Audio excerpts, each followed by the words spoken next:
ia compartilhar a palavra com irmãos lá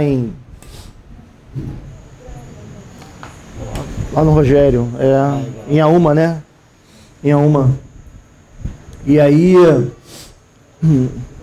eu já tinha uma palavra no coração antes e acabei indo para lá e dividindo. E essa palavra tem insistentemente estado no meu coração. Eu queria, não é exatamente a mesma coisa, até porque a gente sabe que o Senhor é dinâmico, né? E trata de maneira diferente e tal. Mas a gente quer avançar nessa coisa, no centro dessa mensagem, porque ela tem conexão com aquilo que a gente tem assim entendido que seja do Senhor para esse tempo da igreja e para esse retiro aqui. Amém. Queria chamar você a abrir a sua Bíblia no Evangelho de Mateus, capítulo 28.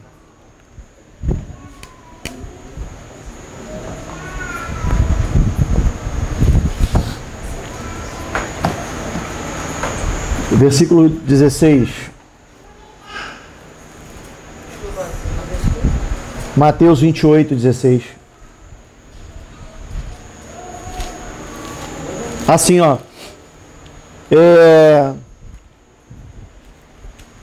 Quando um pai, um marido viaja para longe, ele tem a preocupação de deixar a casa em ordem, dar os últimos recados, dar as últimas recomendações para que as coisas funcionem bem na sua ausência. Não é assim? Ó, toma cuidado com aquela situação, cuidado para não deixar a janela aberta, olha a luz. Tem uns recados assim, né? Me parece que Jesus estava fazendo isso aqui com os discípulos. Ele estava tentando rever a mensagem que ele tentou plantar no coração dos discípulos nos 3 anos nos quais conviveu com eles. E tentando dar assim uma recomendação final, um toquezinho final da sua despedida. Alguma coisa que ficasse com maior ênfase e que ajudasse em todo o restante de sua mensagem. Alguma coisa que, se precisasse pensar rapidamente no que é que Jesus veio fazer, eu acho que a gente pode resumir nessas últimas palavras de Jesus aqui. Ele estava a ponto de ser assunto aos céus, já havia morrido, ressuscitado, e estava com seus discípulos e deixou aí um resumão, deixou aí umas últimas recomendações, deixou um zelo, deixou um carinho, um cuidado com a igreja, um resumo de sua obra, um resumo de suas intenções. Vamos ler?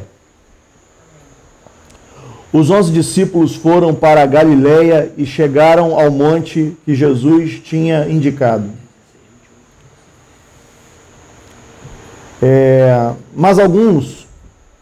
E quando viram a Jesus, o adoraram. Mas alguns tiveram suas dúvidas.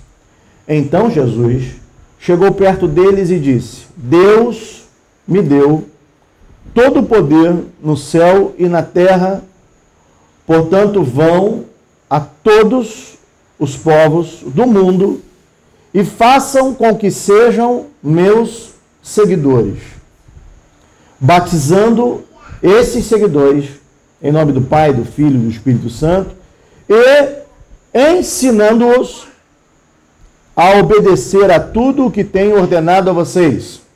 E lembrem disso, eu estou com vocês todos os dias até o fim dos tempos. Ele resume dizendo assim: você precisa continuar o que eu fiz. Vocês precisam prosseguir. Vocês precisam avançar. Existem outras pessoas cativas, outras pessoas que são o que vocês eram quando eu os conheci, outras pessoas precisando ouvir a minha mensagem. Eu preciso de mais seguidores. Eu desejo alcançar essa mensagem com o mundo todo e eu preciso que vocês façam isso. Tchau.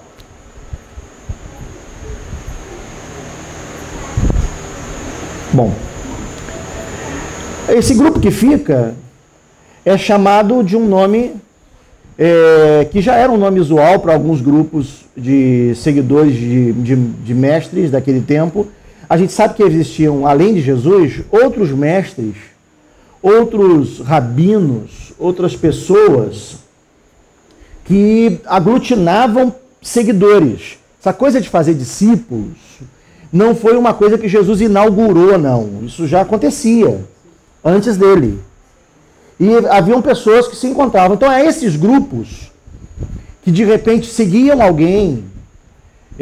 Os grandes filósofos, muito antes de Jesus, já tinham discípulos e eram chamados assim, inclusive. E esses grupos que seguiam alguém com uma proposta revolucionária, e normalmente o eram chamados de igreja. Porque eles eram desafiados a quebrar paradigmas. E é mais ou menos isso que significa o nome igreja. Eclésia. Chamados para fora. Equivocadamente a gente começa a imaginar que seja chamados para fora de um ambiente geográfico. Chamados para fora do templo, por exemplo. Chamados para fora das paredes. Mas na verdade não. Porque nem o grupo que seguia Jesus, nem tampouco os outros grupos, aos quais também se apegava ao nome igreja, se reuniam em lugares. O chamado para fora não é para fora de um ambiente geográfico, não é para fora de um ambiente físico. É chamado para fora de si mesmo. Chamado para fora de sua estrutura. Chamado para fora de seus paradigmas. Chamado para fora da sua estrutura original. Chamado para fora de si. Chamado para fora do seu ambiente. Mais ou menos como desafiado a algo novo. Desafiado a experimentar alguma coisa extra, alguma coisa surpreendente.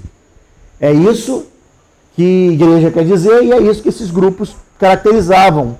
E Jesus não se incomoda com isso, permite, fala disso sobre esse grupo seu também.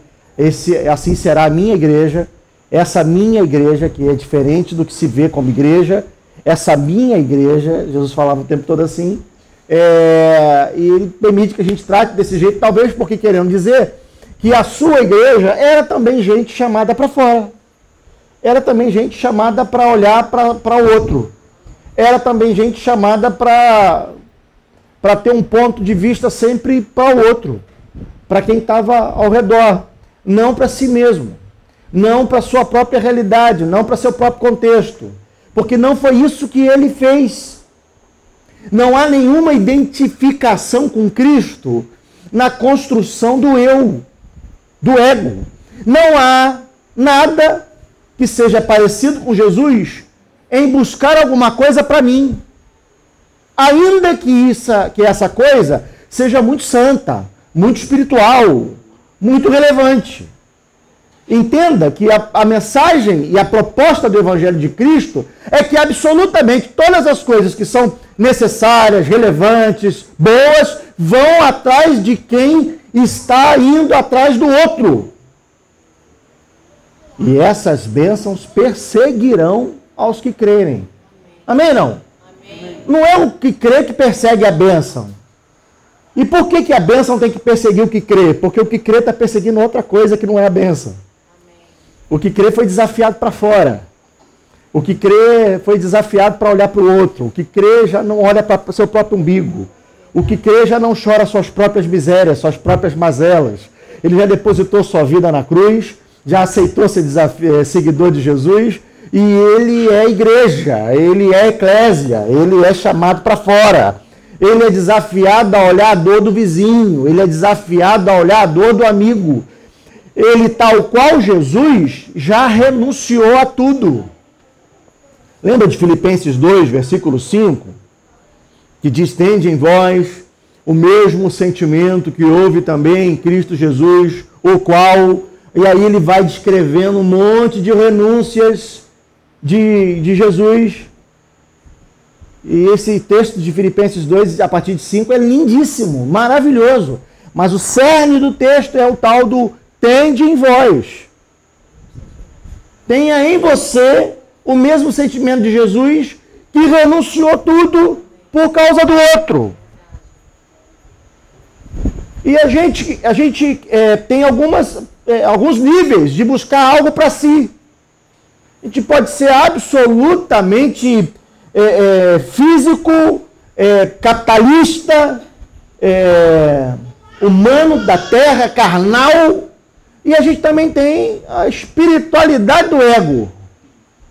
A gente também tem essa coisa de espiritualizar o buscar para si. A gente tem um monte de gente, eu estava perto de um irmão outro dia que falou assim, rapaz, eu detesto pessoas com vitimismo. Eu achei interessante ele falar assim, porque me parece que Deus também tem uma encrenca com quem tem vitimismo. Deus não gosta de coitadinho, Deus não lida com pessoas com muita pena de si mesmo, sabia? Em nenhum momento você percebe Deus tratar com pessoas que têm muita dó de si, que estão olhando para seu próprio umbigo.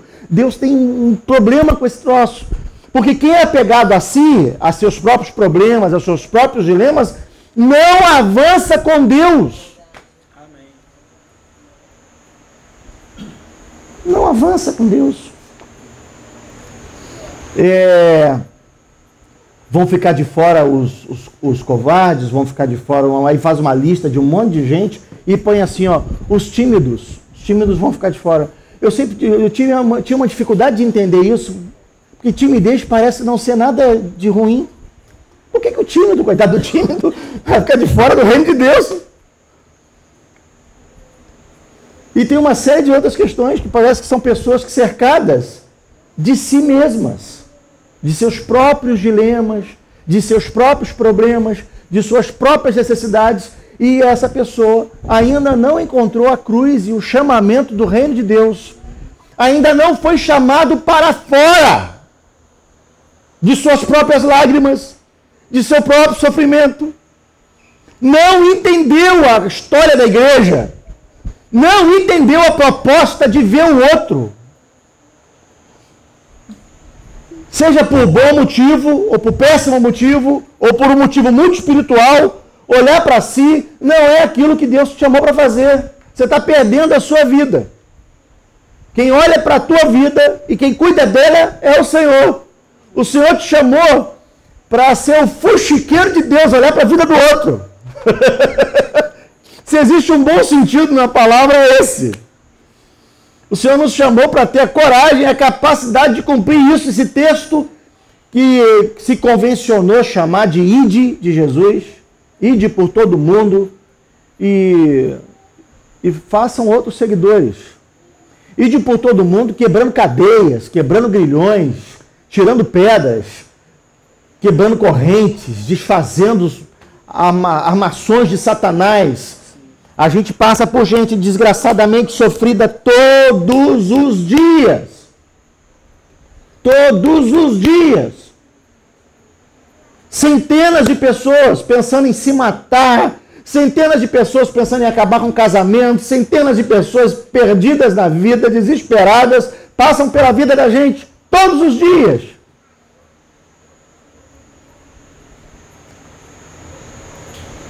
E o nosso papel, me desculpem, não se resume a orar por essas pessoas.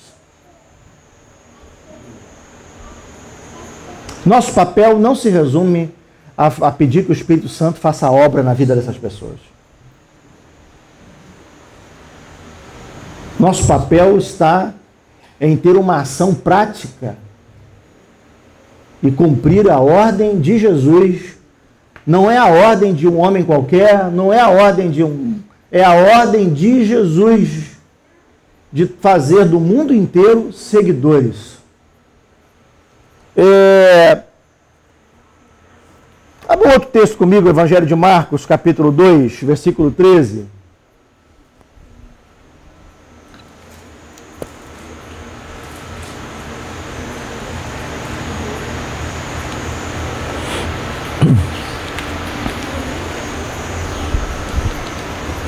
Achou não? Marcos 2,13. Jesus saiu dali e no caminho viu um cobrador de impostos, chamado Mateus, sentado no lugar onde os impostos eram pagos. Obrigado, queridão. Jesus lhes disse: vem comigo. Mateus se levantou e foi com ele. Mais tarde, enquanto Jesus estava jantando na casa de Mateus, muitos cobradores de impostos e outras pessoas de má fama chegaram e sentaram-se à mesa com Jesus e seus discípulos. Alguns fariseus viram isso e perguntaram aos discípulos: por que é que o mestre de vocês come com cobradores de impostos e com outras pessoas de má fama? Jesus ouviu a pergunta e respondeu: os que têm saúde não precisam de médico, mas sim os doentes. Vão e procurem atender o que quer dizer o texto das Escrituras Sagradas. Eu quero que as pessoas sejam bondosas e não que me ofereçam sacrifícios de animais, porque eu vim para chamar os pecadores e não os bons. Esse texto é cheio de situações curiosas. Jesus estava andando e tinha um sujeito sentado trabalhando.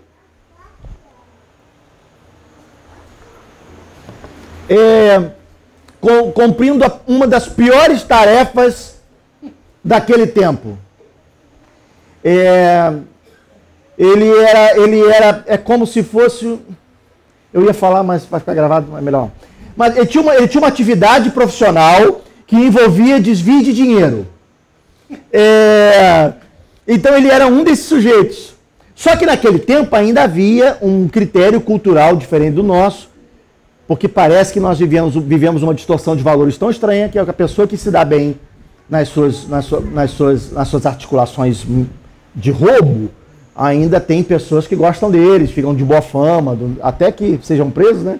Ficam bem na fala. Naquele tempo não. No meio dos judeus, quem se tornasse, tivesse aquela atividade profissional, e que atividade era essa? Eles trabalhavam para o Império Romano, cobrando impostos dos seus irmãos judeus. Então, primeiro, para início de conversa, ele era um traidor. Mas, para piorar a situação, essas pessoas que faziam isso, eles agravavam a cobrança de impostos.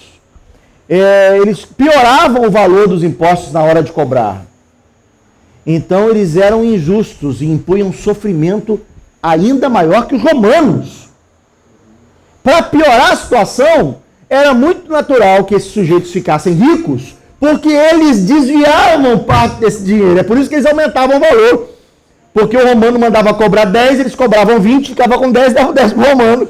E os caras ficavam ricos, mas absolutamente solitários. Ninguém queria sair na foto com um camarada desse, ninguém queria falar com ele. Eles eram taxados, eles eram socialmente desprezados. Eles eram a escória. Nenhum sacerdote falava com aquele camarada, sequer tocava nele, para não ficar impuro. Nenhum levita o fazia, nenhum homem que se dissesse próximo de Deus se relacionava com essa laia, com essa gente miserável. Jesus para, e talvez tenha acontecido, me permite especular, alguma ação de desprezo por aquele sujeito sentado. Porque Jesus vai até ele e diz assim: você não está afim de mudar de vida, velho? Vem andar comigo. Você não está insatisfeito com essa rotina de vida que você tem? Quando eu era adolescente, eu trabalhava, eu ajudava uma casa de dependentes químicos, e eu devia ter uns 14, 15 anos. E a gente um dia foi para a favela de Acari para fazer uma atividade de proclamação lá, e eu preguei. E foi uma coisa que me chamou muita atenção naquele tempo. Enquanto eu pregava, tinha um sujeito sentado numa cadeira de praia atrás de mim. Depois eu fiquei sabendo que era o dono da comunidade, que estava assistindo a reunião lá. E foi uma atividade grande, foi bastante gente e tal. Na descida, a gente passou por um lugar, o sujeito com um fuzil trançado no peito. O pastor responsável pela atividade ali estava do meu lado, parou perto do camarada e falou assim: você não está... Você está satisfeito com a vida que você leva? Foi uma coisa mais ou menos assim. Não lembro exatamente as palavras, mas foi mais ou menos assim. Você está satisfeito com a vida que você tem? Aí o pastor falou: claro que não, né, pastor? Acho que eu estou feliz com uma vida assim? Então vem comigo, velho. Larga esse troço aí. Jesus tem vida para você, cara. O cara pegou o fuzil, largou, desceu do muro e... Bora, pastor. E foi.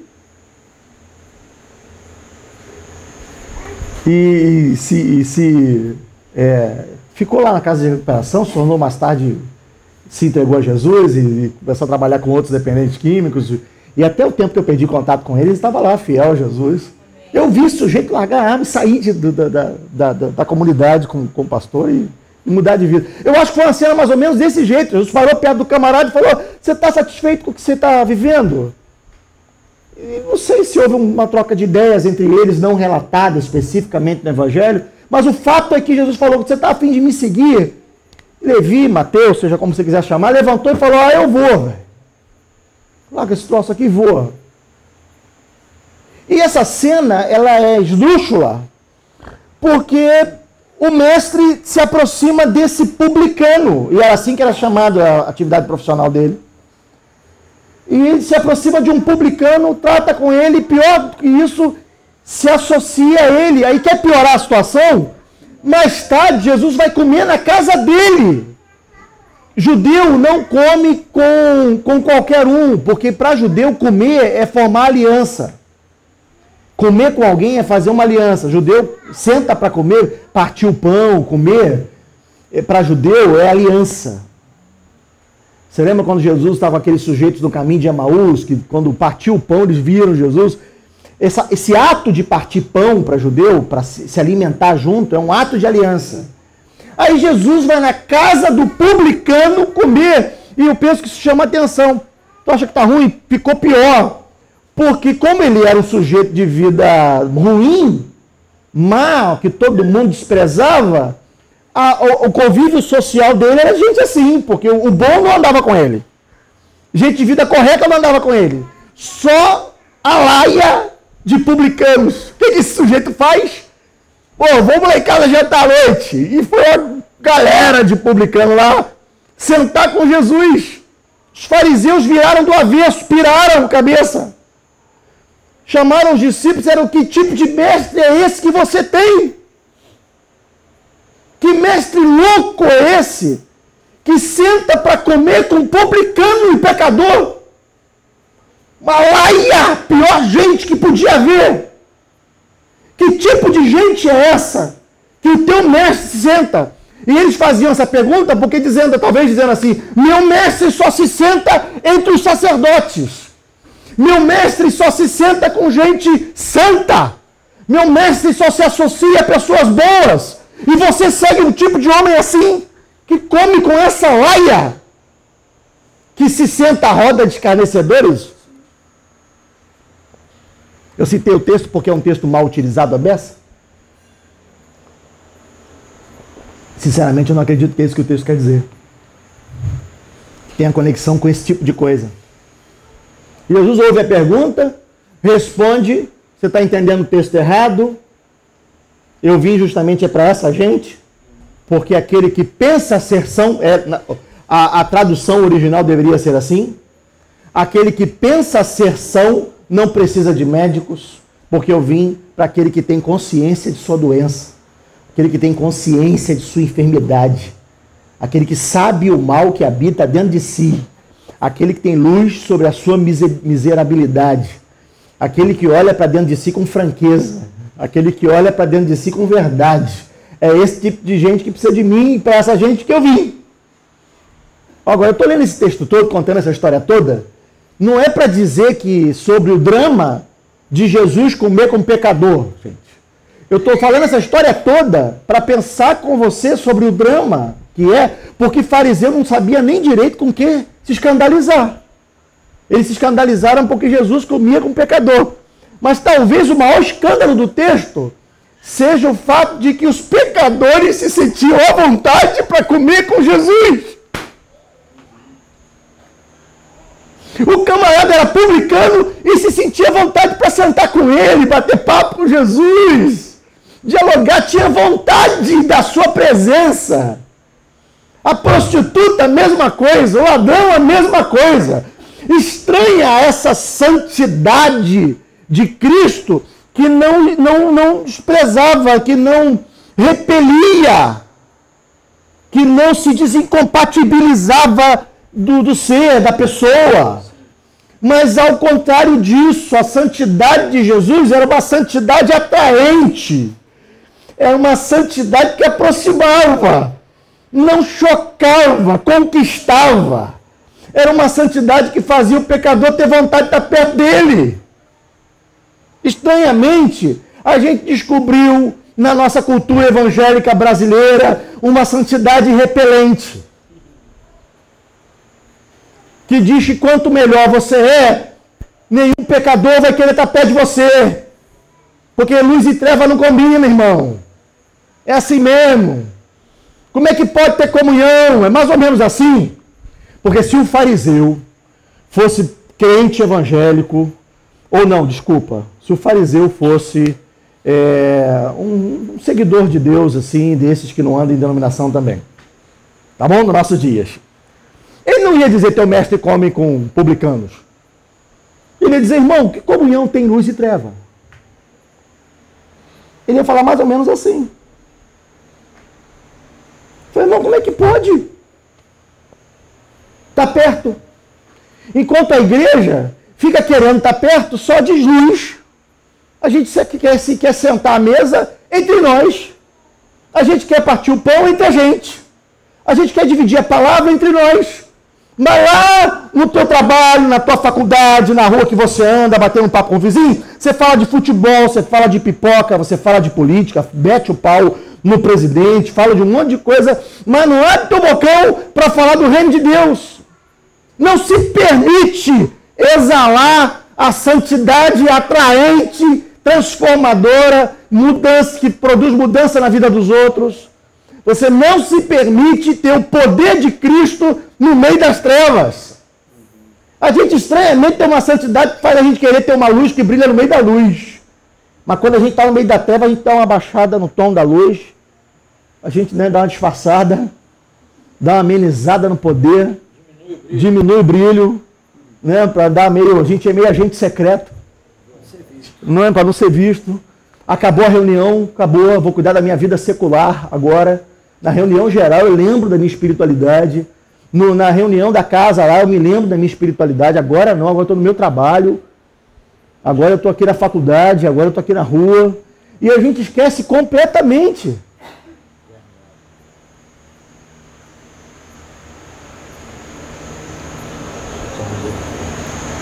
O ID de Jesus foi assim ignorado, apagado da vida da gente. Tirado fora, porque a gente tem um monte de obrigações, irmãos. A gente tem um monte de regras, a gente tem um monte de paradigmas, a gente tem um monte de doutrinas a cumprir e a fazer, que nos afastam das pessoas que mais precisam. Eu vou acabar já, prometo. Lê o último texto comigo. Obrigado, Renato. Quebrou meu galho. Ó.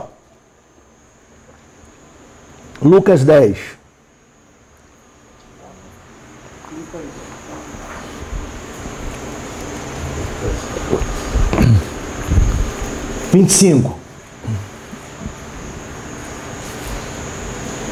O mestre da lei se levantou e, querendo encontrar alguma prova contra Jesus, perguntou: Mestre, o que eu devo fazer para conseguir a vida eterna? E Jesus respondeu: o que é que as Escrituras Sagradas dizem a respeito disso? E como é que você entende o que elas dizem? O homem respondeu: ame o Senhor, seu Deus, com todo o coração, com toda a alma, com todas as forças e com toda a mente. E ame o próximo como você ama a você mesmo. A sua resposta está certa, disse Jesus. Faça isso e você vai viver. Porém, o mestre da lei, querendo se desculpar, espera um pouquinho, ele precisava se desculpar porque não fazia, entendeu isso? Claro. Ele não cumpria aquilo, aí precisava colocar uma justificativa. Vamos lá? Precisando se desculpar, perguntou: mas quem é o meu próximo? Quem é esse que eu preciso amar? Quem é essa pessoa? E Jesus respondeu assim: um homem estava descendo de Jerusalém para Jericó. No caminho, alguns ladrões o assaltaram e tiraram a sua roupa, bateram nele e o deixaram quase morto. Acontece que um sacerdote estava descendo por aquele mesmo caminho. Quando viu o homem, tratou de passar para o outro lado da estrada. Também um levita passou por ali, olhou e também foi embora pelo outro lado da estrada. Mas um samaritano que estava viajando por aquele caminho chegou até ali. Quando viu o homem, ficou com muita pena dele. Então chegou perto dele, limpou seus ferimentos com azeite e vinho e em seguida os enfaixou. Depois disso, o samaritano colocou-o no seu próprio animal e o levou para uma pensão, onde cuidou dele. No dia seguinte, entregou 2 moedas de prata ao dono da pensão, dizendo: tome conta dele, quando eu passar por aqui na volta, pagaria o que você gastar a mais com ele. Então Jesus perguntou ao mestre da lei, na sua opinião, qual desses 3 foi o próximo do homem assaltado? E ele respondeu: aquele que o socorreu. E Jesus disse: pois vá e faça a mesma coisa. Olha, a gente mete o pau no sacerdote, no levita, porque passaram de largo, mas deixa eu explicar uma coisa a você. Nem o sacerdote e nem o levita poderiam ter socorrido aquele homem. Muito simples, porque eles eram sacerdotes e levitas. Deixa eu te explicar. Sacerdote e levita não podem tocar em sangue. 1. 2. Não podem tocar em morto. 3. Não podem sujar as roupas. Eles estavam indo cumprir o ofício. Eles não podiam fazê-lo por causa de suas implicações, de suas obrigações. Eles passam de largo porque eles não podiam. Para tu ter uma noção, nenhum homem que tivesse algum serviço no templo poderia ficar próximo de uma mulher desconhecida. Sabe por quê? Porque ele não sabe se ela estava no seu período menstrual. Acreditava-se que onde houvesse sangue havia impureza. E a mulher no período menstrual ficava impura. Até hoje é assim, né? Não podia. Mulher desconhecida, eles não se aproximavam. Por isso foi estranho que Jesus falar com aquela mulher samaritana. Um dos motivos estranhos foi esse. Falar com uma mulher estranha, um mestre. Não se faz isso. Por causa do sangue. Você imagina um sujeito banhado em sangue, quase morto. Apanhou até quase morrer, desfalecido. O sacerdote ia lá e atrapalhar. Ele não podia fazê-lo. Se alguém passa e vê o sacerdote fazendo isso, ele era punido, perdia seu serviço. Levita também não. Agora eu te contar a história, o samaritano. O samaritano, se alguém visse o samaritano tocando em sangue, ia dizer: tá aí um bom negócio para esse cara. Porque o samaritano era impuro. Porque era ser o samaritano. O samaritano era um prego. É um Zé Ninguém samaritano. Qual o currículo de um samaritano? O pior possível. Ele era um miserável só porque nasceu em Samaria. Lá atrás, tomaram uma decisão errada lá em Samaria, por causa de idolatria. E aí o povo judeu entendeu que aquela região ali se dispersou de Deus, não obedecia a Deus. E quem nascia em Samaria, eles consideravam impuro. Então o samaritano tinha problema nenhum, não podia tocar em sangue, sujar com o cara. Ele foi lá, limpou o camarada, se lambrecou todo e tal, e não mudou nada na vida dele. Porque lambrecado estava, porque lambrecado era, porque a vida o lambrecou antes de nascer. Esse era o cara. Aí a gente não pode passar perto das pessoas que estão lambrecadas do pecado, porque a gente é o sacerdote da época. Limpinho. A gente tem um serviço a fazer, irmão. A gente tem um negócio lá para cumprir. A gente não pode parar para conversar com a tua vizinha que está lá brigando com o marido, né? Você não pode parar para conversar com um dependente químico lá, que mora lá perto. Você não pode falar com um alcoólatra, você não pode gastar seu tempo ali, porque você tem um outro dever, tem uma outra coisa, tem um chamamento, seja lá para o que for.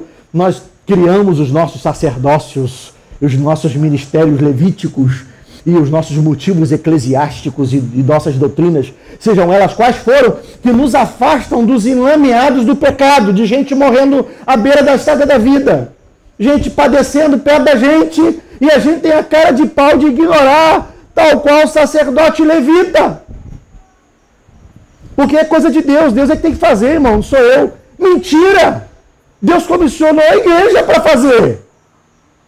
Deus comissionou a mim e a você.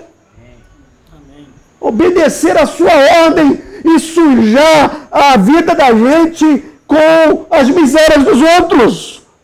Pegar o sujeito e curar suas feridas, atá-las, colocá-las sobre o nosso animal, chamar o sujeito para a gente, cuidar dele, empenhar até dinheiro se for preciso, para cuidar dos outros.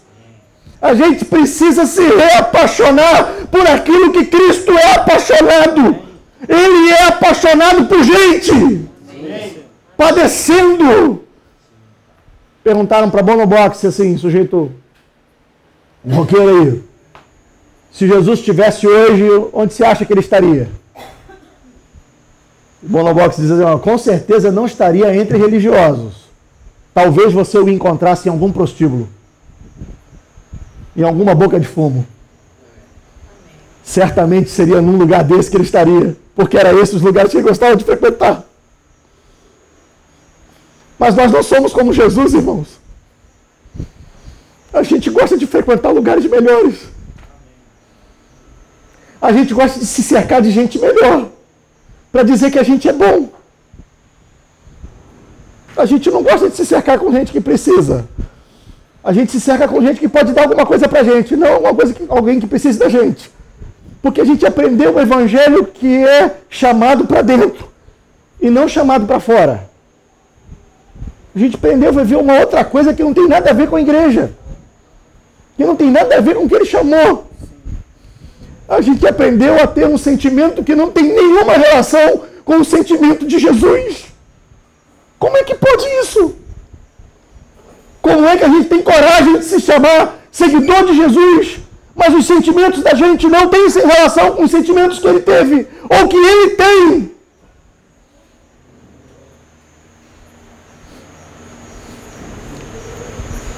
Tende em vós o mesmo sentimento que houve também em Cristo Jesus. Vamos orar? Amém. Nos ajuda, Senhor. Sim, Senhor, nos ajuda. Nos ajuda, Senhor. Nos ajuda a perceber os perdidos. Sim, Pai.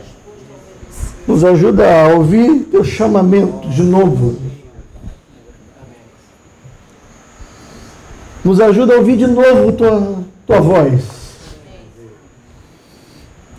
Quando o Senhor nos desafia a romper grilhões, Senhor. Quando o Senhor nos desafia a cumprir teu propósito. Enquanto nós estamos aqui, Senhor, nos deleitando aqui nesses dias, quantas pessoas, inclusive como a gente fez agora há pouco, que a gente ama, estão perdidas. Quantos laços de morte se fazendo, quanto avanço de Satanás em vidas de pessoas que passam por nós todos os dias. O Senhor nos ajuda, Senhor, para que como foi com o Senhor, seja com a gente também. Que a gente seja achado no meio de pecadores, Senhor, comunicando um evangelho libertador, poderoso, transformador. Que nós sejamos aquela gente com quem é bom estar perto. Que nós sejamos daquela gente com quem é bom comer. Senhor, nos dá graça. Nos dá um coração sensível à dor alheia. Nos ensina, Senhor, de novo, a gastar como o samaritano. Senhor, nos livra do nosso bom currículo. Nos livra, Senhor, de que sejamos uma comunidade de gente boa.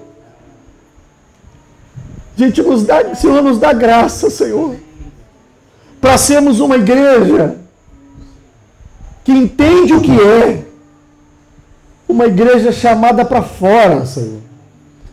Uma igreja preocupada com quem está fora, Senhor. Olhando a dor do outro, Senhor. Gente chamada para ter o sentimento do Senhor. Nos ajuda, Senhor.